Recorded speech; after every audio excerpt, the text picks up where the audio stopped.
Hello aspirants. आज के video में यही टॉपिक पे डिस्कस करने वाले हैं कि एसएससी की ऑफिशियल वेबसाइट पे जो एमटीओस और हवालदार के एस्पिरेंट है वो देख ही सकते हैं कि उन लोगों ने जो मंथ फिक्स किया है वो जुलाई से अगस्त के बीच में ही होगा। तब जुलाई से अगस्त के नियर मतलब बिटवीन में कोई भी डेट हो सकता है, तो हम अज्यूम करेंगे कि हमारे पास 6 to 7 मंथ्स है फॉर प्रिपरेशन के लिए।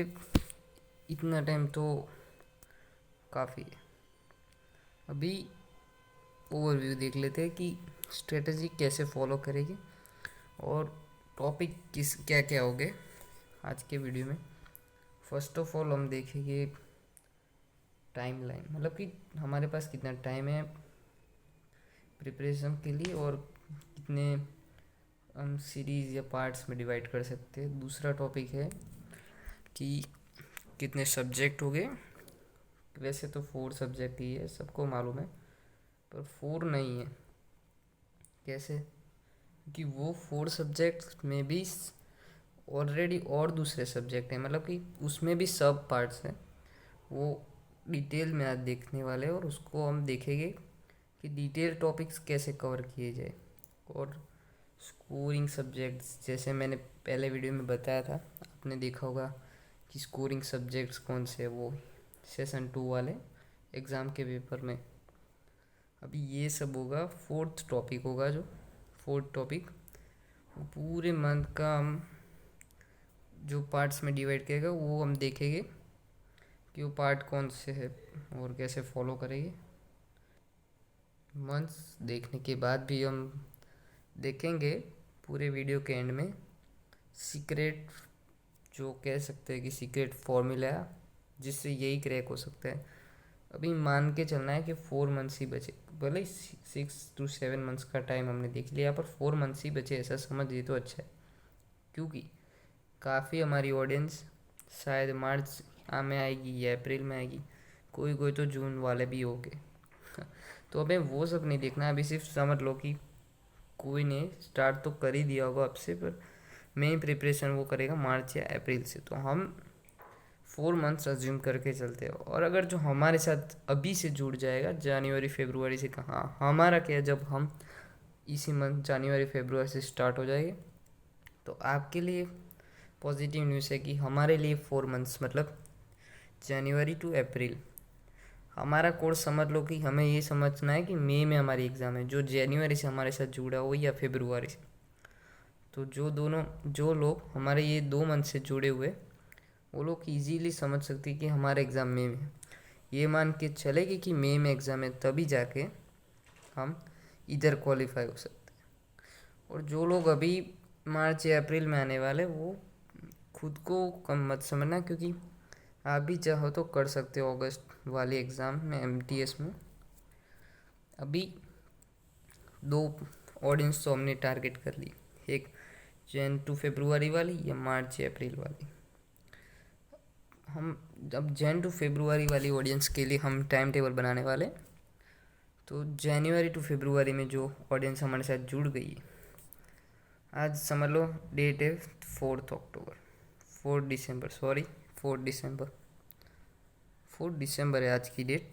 तो जो 4 दिसंबर मतलब कि जैन के एंड में भी जुड़ेगा ना, जो जनवरी के एंड में भी जुड़ेगा, वो समझ लेना कि आज से हमारी प्रिपरेशन स्टार्ट है अगस्त के लिए।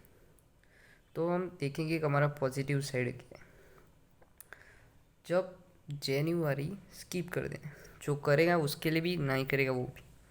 फर्स्ट ऑफ ऑल 2 पार्ट्स रखेंगे।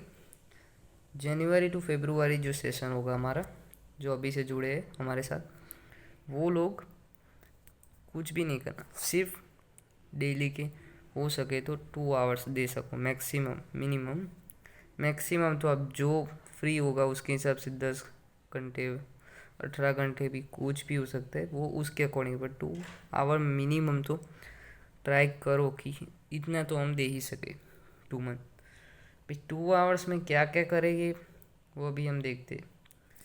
डेली के 2 आवर्स में किसी के कंफर्ट जोन के हिसाब से कोई पर डे 1 सब्जेक्ट भी करेगा तो भी अच्छा है। किसी को मेमोरी अच्छी हो तो पर डे 2 सब्जेक्ट कर लेना, उससे ज़्यादा मत करना, 2 सब्जेक्ट से ज़्यादा मत करना, क्योंकि आपको पता है उसके साइड इफ़ेक्ट, वो सब कोलैप्स हो जाएगा और मंथ एंड में आप ही मार्च अप्रैल वाली ऑडियंस ना बन जाओ, उसका हमें ध्यान रखना। ये 2 मंथ के सीजन 1 में जो भी हमने सीखा होगा, या तो करंट हो गया, करंट अफेयर्स हो गया, जनरल स्टडीज़ हो गया, रीजनिंग, मैथ्स या फिर इंग्लिश भी हो गया, कुछ भी सब सीखेंगे वो हमें याद रखना है कि अगस्त के एंड तक नहीं भूलना, चाहे एग्ज़ाम हो जाए या उसके पहले। हमारा टारगेट होगा का उसे नहीं भूलना है। तो उससे क्या होगा कि वो हमारी लॉन्ग टर्म मेमोरी बन जाएगी, कोई दिक्कत नहीं आएगी कोई भी एग्ज़ाम होगी, क्योंकि एमटीएस वाला प्रिपेयर तो करेगा, CGSL CHSL कोई कम थोड़ी है, ये भी एस्पिरेंट्स, पर जो एमटीएस पे भी फोकस करेगा ना, ये 2 मंथ्स हमें पूरे देने हैं, ठीक है। ये 2 मंथ्स में समझ लो, अज्यूम कर लो एवरेज कोई 3 आवर पढ़ रहा है अभी, जो भी मतलब 3 आवर दे रहा है एवरेज, उसके लिए अच्छा है।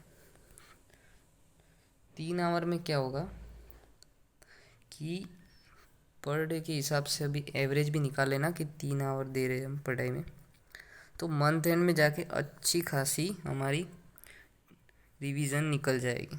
तो जनवरी से फरवरी में 2-3 या 2-2 घंटे पढ़ना है। पढ़ने के बाद लास्ट वीक में रिवीजन कर देना पूरा, तो क्या है वो रिवाइज होगा लॉन्ग टर्म के लिए। उसके बाद सीधा मार्च अप्रैल कर देनी पूरी पढ़ाई, फोकस स्टार्ट।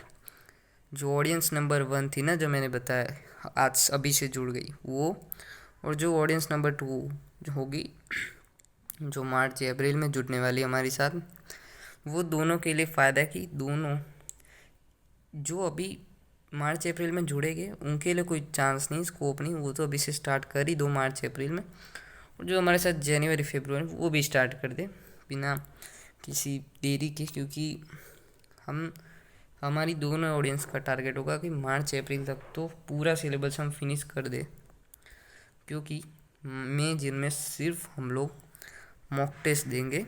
हाँ, अभी वो समझ लेना कि मॉक टेस्ट तो हम वीकेंड में देते रहेंगे, पर जो मॉक टेस्ट का जो फ्लो होगा ना, वो इधर बढ़ा देना मई में।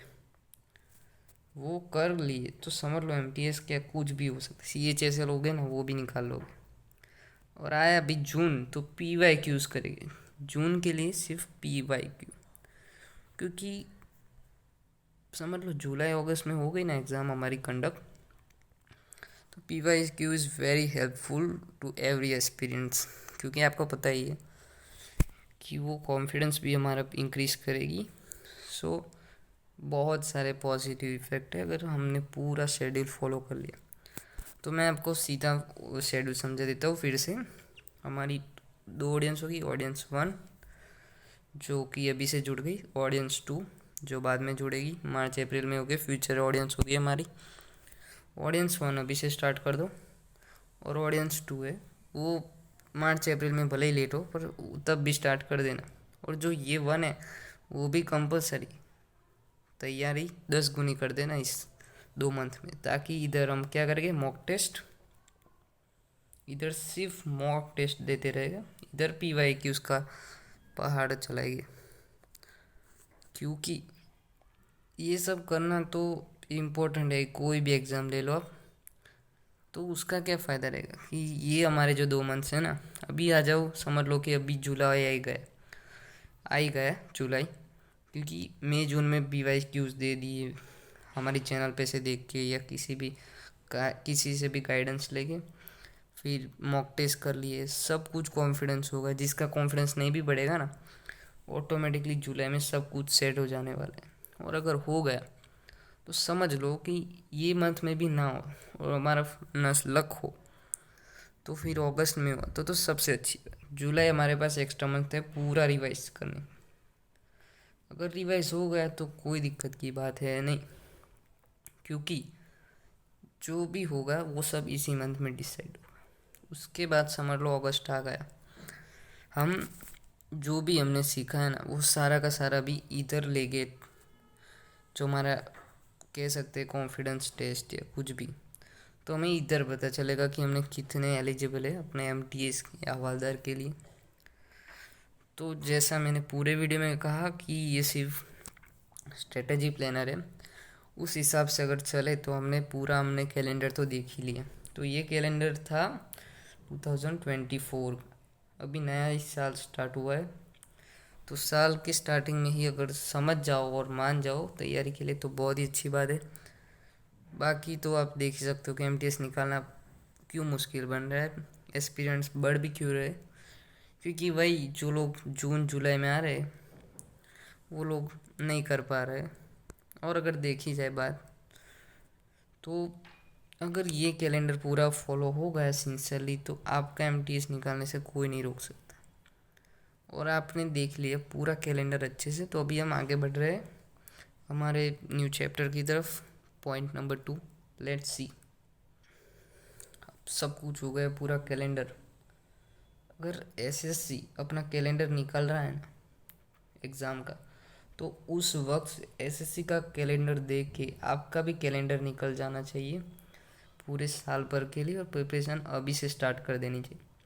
2024 में एसएससी निकाल ही देना है, फर्स्ट अटैम्प्ट हो या ड्रॉपर हो, कोई भी आपका टारगेट यही होना चाहिए कि ड्रॉपर हो या फर्स्ट वाले हो या ड्रॉपर हो, कोई भी आपका इस बार ये लास्ट चांस है, समझ के निकाल देना चाहिए। क्योंकि सिंसियरली होगा तो फॉलो हो ही जाएगा, फंडामेंटली तो आप पास हो ही। तो पूरा कैलेंडर तो हमने देख लिया है अभी पार्ट 1 के वीडियो में, अभी पार्ट 2 स्टार्ट हो रहा है हमारा।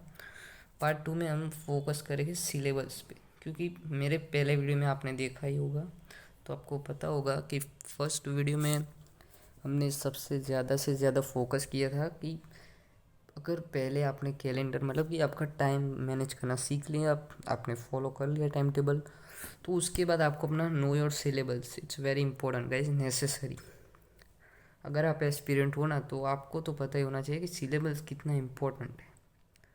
अगर आपने सिलेबस देखा तो पहले तो इंग्लिश की बात करें, मुझे लगता है कि सिर्फ जितने भी लोग हैं ना जो कॉन्फिडेंट हो गए कि मैं निकाल लूँगा, वो इसी सब्जेक्ट की वजह से सबको मतलब कि 59 से ज़्यादा % लोगों को तो लगता होगा कि इंग्लिश की वजह से उनका हो जाएगा, पर आप देखो कि ऐसी बात है ही नहीं। अगर इंग्लिश में सभी के एक जैसे मार्क आने लगे, समझो 10 मार्क की इंग्लिश की एग्ज़ाम हो और सबको 7-7 मार्क आने लगे, तो कोई टॉपर नहीं कहलाएगा। तो फोकस इंग्लिश पे रखना है। मैं तो कहूँगा कि पूरा इंग्लिश कर ही लो, जिसको इजी लग रहा है वो कर दो, नो डाउट। फोकस अभी आगे एक सब्जेक्ट आने वाला है जो काफ़ी इम्पोर्टेंट है पर सब लोग इग्नोर कर रहे हैं, वो मैं आपको दिखाऊंगा कि वो सब्जेक्ट कौन सा। अभी फोकस करते हैं इंग्लिश में। सिलेबस क्या है, बहुत इजी है क्योंकि सब लोगों को कॉन्फिडेंस है इस सब्जेक्ट पे।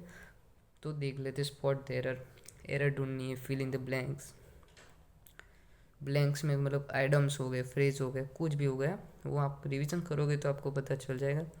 सिनोनिम्स, एंटोनिम्स, पर्यायवाची, विरुद्धवाची हो गए, मिसस्पेल वर्ड्स हो गए या फिर राइट मतलब कि स्पेल वर्ड हो गए, आइडोम्स एंड फ्रेज आपको पता ही होगा, one word substitution, improvement of sentence, और लास्ट में होगा कॉम्प्रिहेंशन। ये सारा सिलेबस कंप्लीट कर दिया ना तो समझ लो ना, मैंने आपको पहले एग्जांपल दिया ना कि 10th मार्क हो गई एग्ज़ाम, सबको 7th आ रहे, 7 मार्क आ रहे, तो आपको लाने हैं ना 8 मार्क्स लाने पे फोकस करो, क्योंकि सब लोग इधर ही रह जाते। तो मैंने कहा ना कि 8 मार्क लाने पे फोकस करोगे तो कोई प्रॉब्लम नहीं है, दिक्कत की कोई बात ही नहीं रहेगी। क्योंकि जब सब लोग 7 मार्क लाने के पीछे भाग रहे कि 7 मार्क्स आ गए, 7th मार्क आ गए, पर हमें लाने हैं 8, और जो अच्छा क्वालिफाई होगा वो 9 भी लाएगा। तो हमने सोच लो कि इंग्लिश तो हमारा क्वालिफाई होगा, जिसको लग रहा है ना कि बहुत इजी इंग्लिश की वजह से मेरा सिलेक्शन हो जाए, वो तो डेफिनेटली कर। तो इस सब्जेक्ट में काफ़ी दिक्कत नहीं आने वाली। अभी नेक्स्ट देखते हैं, ये जनरल अवेयरनेस वाला। ये क्या है पता है? जनरल अवेयरनेस जो सब लोग इग्नोर करते हैं। सब लोग मतलब आप भी आ ही गए होगे उसमें, अगर आप नहीं कर रहे होगे इग्नोर तो बहुत अच्छी बात है, पर कर रहे हो तो यहीं से रुक जाओ, क्योंकि जो मैंने अगले पार्ट में बताया था ना कि एक ही सब्जेक्ट है जो हमें रैंक दिला सकता है, स्कोरिंग सब्जेक्ट, बस ये सब्जेक्ट वही जनरल स्टडीज़। अगर इसमें देखोगे तो कॉन्स्टिट्यूशन कर लिया, विनिंग बुक्स कर ली, हिस्ट्री कल्चर कर लिया, अवार्ड्स एंड हॉनर्स कर ली, इकोनॉमी और पॉलिटी में कुछ देख लिए, आपका करंट अफेयर, सी करंट अफेयर्स हो गया, साइंस इन्वेंशन, ये सारा हो गया ना, सारा कर दिए तो कोई प्रॉब्लम नहीं होगी, दिक्कत की बात नहीं है। पर जनरल स्टडीज़ पे ही सब लोग इग्नोर कर जाते हैं। पर सबसे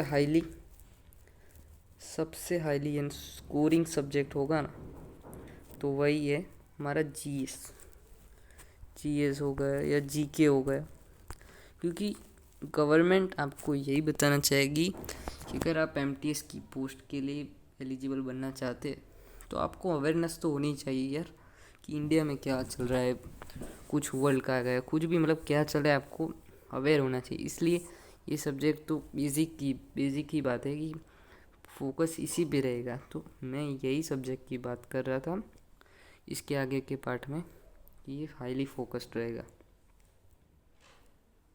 अब जीएस के बाद का सब्जेक्ट देखते हैं, ये है न्यूमेरिकल एप्टीट्यूड। हाँ, अभी ये सब्जेक्ट भी बहुत ही डाउट वाला है।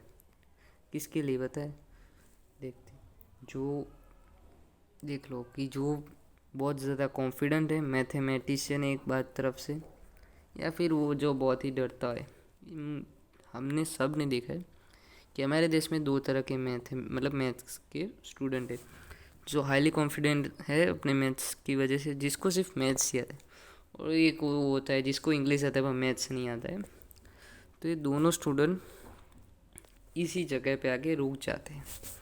अब मैंने कहा तो आपने पूरा फॉलो कर लिया कि इंग्लिश पे फोकस करा, सबसे ज़्यादा स्कोरिंग मार्क है जीएस, उस पर भी फोकस कर लिया। अब क्या रहा पता है, मैथ्स।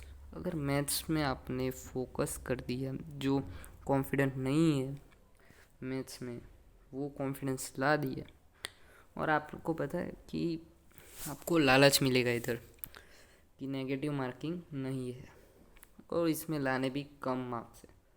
तो अगर आपने वो देख के फॉलो कर लिया इसे और कम इसे इग्नोर कर दिया कि ये मैथ्स है, मैं जीएस कर लूँगा, ये कर, तो आपका तो नहीं होने वाला, क्योंकि मैथ्स नहीं करोगे ना तो भी नहीं होगा। तो मतलब टोटल जो फोर्थ सब्जेक्ट है ना उसमें जीएस और इंग्लिश तो कर रहा ना ही है।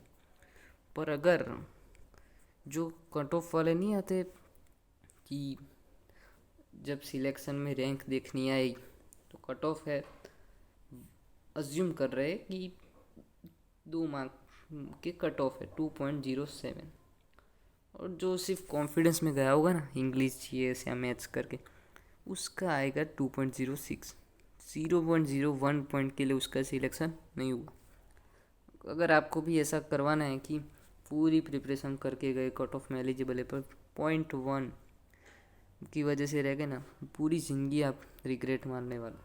तो इससे अच्छा क्या है कि इस पे अपना फोकस कर ही लो, क्योंकि जिसको सिर्फ एमटीएस निकालनी है उसके लिए चलो कोई दिक्कत नहीं, ये मत देखना आप, ये पार्ट स्किप कर।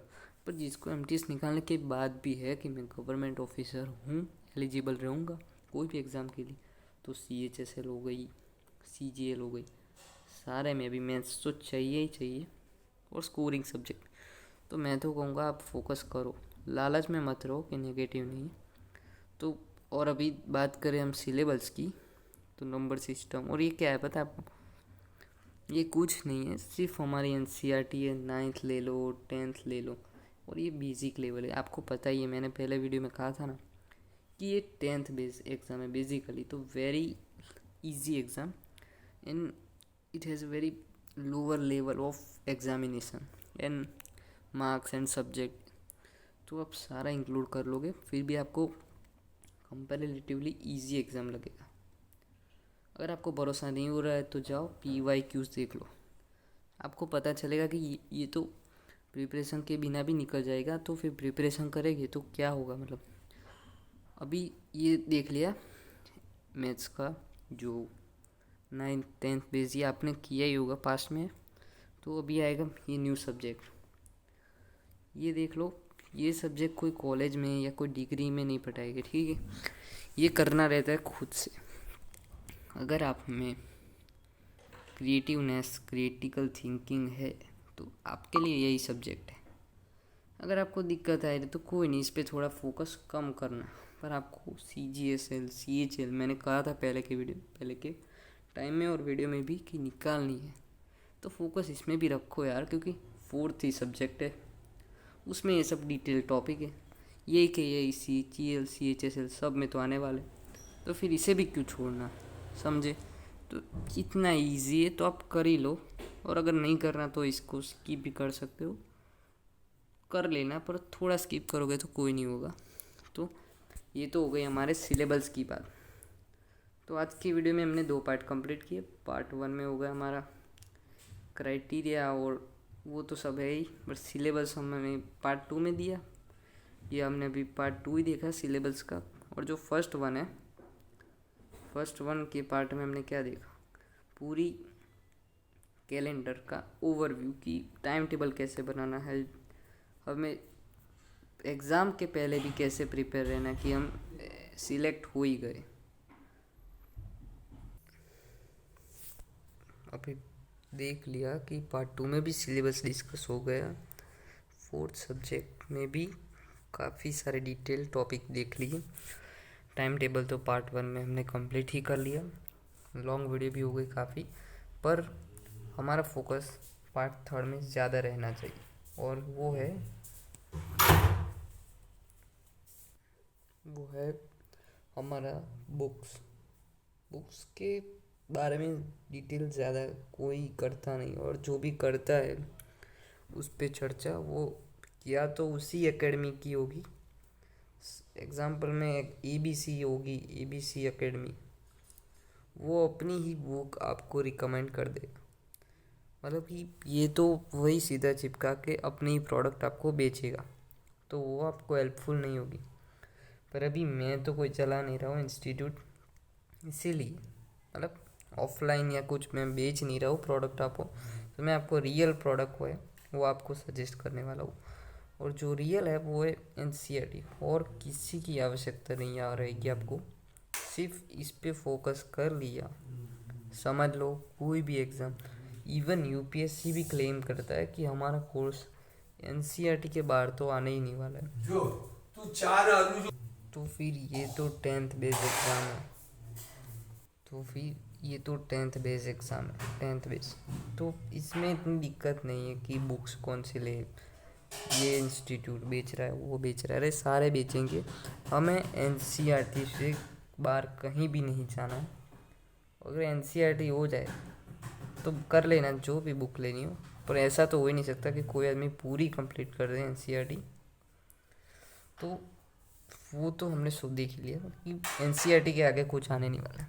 प्रॉब्लम होगी करंट अफेयर्स, जो करंट अफेयर्स है ना हमारे, वो तो NCERT में मिलेगी नहीं। उसके लिए आपको अपडेटेड रहना पड़ेगा। अपडेटेड के मीन्स में क्या होता है कि न्यूज़ पढ़ लो, अगर आपके घर पे कोई न्यूज़पेपर आ रहा है, कोई न्यूज़ देख ली। न्यूज़ देखना इसलिए हम नहीं अच्छा समझते क्योंकि वो न्यूज़ से ज़्यादा बढ़ावा चढ़ाव होता है, वो उसका कोई होता नहीं। पर न्यूज़पेपर पे फोकस रहेगा, या तो फिर आप कोई भी चैनल के वीडियोस देखना, बुक्स कम देखना, वीडियोस देखना। काफ़ी सारे ऑनलाइन चैनल है जो daily video free of cost में अपलोड करते हैं, डेली करते हैं, ऐसा नहीं कि पूरे वीक में, डेली करते। तो अगर आप में है पूरी लगन तो आप मेहनत करोगे तो आपके लिए सारे सोर्सेस अवेलेबल है, यूट्यूब में सब कुछ अवेलेबल है। तो आज हमने तीनों टॉपिक्स कवर किए, first time table, second syllabus and third books. तीनों हो गए ना तो आपका MTS हो ही जाए। तो इतना लॉन्ग वीडियो बनाने का रीज़न यही है कि अगर आपने अर्ली कमर्स हो, हमारे चैनल पे जनवरी में आ गए या तो कोई फरवरी में, इससे ज़्यादा लेट कोई मार्च में आ गए ना, तो समझ लो वो तो हो ही गया। अगर उससे भी लेट आए हो तो फिर आपको ज़्यादा से ज़्यादा डिस्ट्रैक्ट नहीं होना है। और जो हमारी चैनल में मार्च के बाद जुड़ेंगे ना, उन लोगों को डिस्ट्रैक्ट तो क्या, कुछ पढ़ाई के सिवा कुछ करना ही नहीं। और अगर रिसोर्स की बात की जाए तो यूट्यूब पे और भी काफ़ी ऑनलाइन चैनल्स है। हमारा चैनल भी है जो डेली तो नहीं, वीक में 2 टाइम्स 3 टाइम्स कभी कभी डेली भी अपलोड करेगा। एग्ज़ाम होगी नियर तो डेली होगी, तो डेली अपलोड भी होगी। करंट अफेयर्स के वीडियो, जीएस, मैथ्स, रीजनिंग सारे वीडियो होंगे। तो वीडियो की टेंशन तो मत लेना, पर टेंशन है तो हमारे जो 3 टॉपिक कवर की, वो बुक, सिलेबस और टाइम टेबल। तो बस यार, आज की वीडियो में इतना ही। काफ़ी वीडियो लंबी हो चुकी है, पर ये क्योंकि ये फर्स्ट एंड लास्ट वीडियो होगी फॉर स्ट्रेटजी, क्योंकि फ्रेशर्स हो आप लोग, स्टार्टिंग में आपको होगा जोर क्रैक करने के लिए कोई भी एग्ज़ाम। स्टार्टिंग में आप समझ गए कि आपसे हो सकेगा, आपका कॉन्फिडेंस इंक्रीज होगा, तो डिफ़िकल्टी की कोई बात नहीं। तो इसी तरह हमारे साथ की कोई भी चैनल जो पूरा डेटा प्रोवाइड करती रहेगी, उसके साथ एग्ज़ाम क्लियर ना करने तक जोड़ते रहे, तो आपको प्रॉब्लम आने के चांसेस ज़ीरो है और आपका क्लियर होना ही होना। तो बस आज के वीडियो में सिर्फ इतना ही। तब के लिए टेक केयर। और अगर आप हमारा पहला वीडियो मिस कर चुके हैं क्राइटेरिया और एलिजिबिलिटी के बारे में, तो अगर जिसको रह गया हो देखना हो तो वो देख सकते हैं। Thank you.